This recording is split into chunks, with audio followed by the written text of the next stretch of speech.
হিৰেন হিন্দু অসম আৰু ৰূপা কলিতা নামৰ ফেচবুক একাউণ্টৰ বিৰুদ্ধে এজাহাৰ সামাজিক মাধ্যমত হজৰত মহম্মদক লৈ কটু মন্তব্য কৰাৰ অভিযোগত এজাহাৰ দাখিল কৰিছে তামুলপুৰৰ কুমাৰীকাটা আৰক্ষী চকীত এজাহাৰ দাখিল এবিএমছুৰ তামুলপুৰ জিলা আৰু কুমাৰীকাটা আঞ্চলিক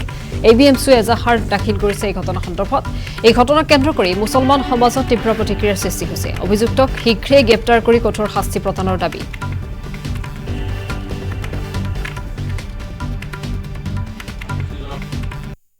আজি আমি কুমাৰীকাটা আঞ্চলিক এবিএমছু আৰু তামুলপুৰ জিলা এবিএমছুৰ এটি সজাতি দল কুমাৰীকাটা আৰক্ষী চকীত আহি উপস্থিত হৈ আমি এখন এজাহাৰ দাখিল কৰিলো চাওক আজি কিছুদিনৰ পৰা সামাজিক মাধ্যমত আমি দেখিবলৈ পাইছো যে হিৰেন